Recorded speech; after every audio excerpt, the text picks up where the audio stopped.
एक नई परंपरा मोदी सरकार ने शुरू कर दी है। जो सरकार के खिलाफ बोले उसकी सदस्यता खत्म करो, उसको निलंबित करो, उसको बाहर करो, उस पे एफआईआर करो।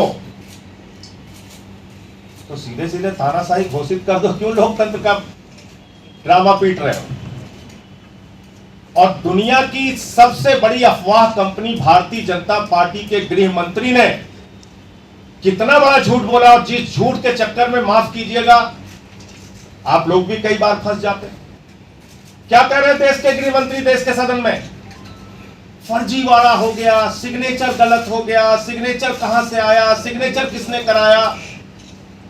तो यार, देश के तुम दूसरे नंबर के मंत्री हो, इतना सामान्य ज्ञान तो सदन की कार्रवाई के बारे में रखो। सेलेक्ट कमेटी में किसी भी सदस्य के द्वारा किसी भी सदस्य का नाम प्रस्तावित किया जा सकता है, उसके किसी सिग्नेचर की जरूरत नहीं होती। कहां से कानून लेके आए गृह मंत्री जी आप? आपका मकसद है राहुल गांधी की तरह राघव चड्ढा की सदस्यता को खत्म करना, एकमात्र मकसद है। जैसे राहुल गांधी की सदस्यता आपने खत्म करी, ऐसे राघव चड्ढा की सदस्यता आप खत्म करना चाहते हैं। लेकिन हम लोग अरविंद केजरीवाल के सिपाही हैं, हम लोग आम आदमी पार्टी के सिपाही हैं। हर हाल में तुमसे लड़ना जानते हैं, जीतना जानते हैं, और हम लड़ेंगे। और इसी तरीके से अगर आपने हथकंडे अपनाकर राघव चड्ढा की सदस्यता खत्म की तो दोबारा चुन के आ जाएंगे। तो इसलिए झूठ और अफवाह मत फैलाइए। कोई भी सदस्य किसी का भी नाम प्रस्तावित कर सकता है। बाकी और विस्तार से नियमों के बारे में राघव चड्ढा जी आपके सामने जानकारी दें।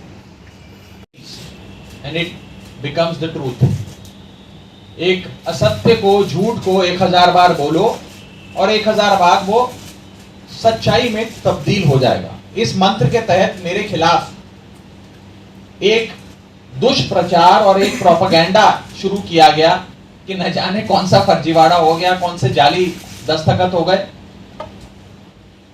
और इसी के चलते मुझे आज आपके सामने आना पड़ा दूध का दूध और पानी का पानी करने के लिए। अमूमन ये देखा जाता है जब भी किसी सदस्य के खिलाफ विशेषाधिकार समिति कोई कार्रवाई शुरू करती है, यानी कि कमिटी ऑफ प्रिविलेजेस कोई प्रोसीडिंग शुरू करती है, तो वो शख्स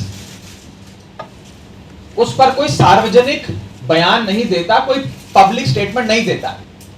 लेकिन मेरे को मजबूरन आज भारतीय जनता पार्टी के झूठ का पर्दाफाश करने के लिए आपके सामने आना पड़ा, क्योंकि इतना दुष्प्रचार ये लोग कर रहे हैं। लेकिन मैं आज भी अपने बयान में ना कमिटी ऑफ प्रिविलेजेस के बारे में, ना ऑनरेबल चेयर के बारे में कोई भी बयान दूंगा। मैं सिर्फ रूल, पोजीशन और सच्चाई आपके सामने रखूंगा। पहली चीज तो यह है कि यह रूल बुक है जिसके हिसाब से राज्यसभा चलती है। यह रूल बुक, लाल किताब, इस पर लिखा है rules of procedure and conduct of business in the council of states. इस रूल बुक में जो लिखा है वो मैं आपको बताना चाहता हूं।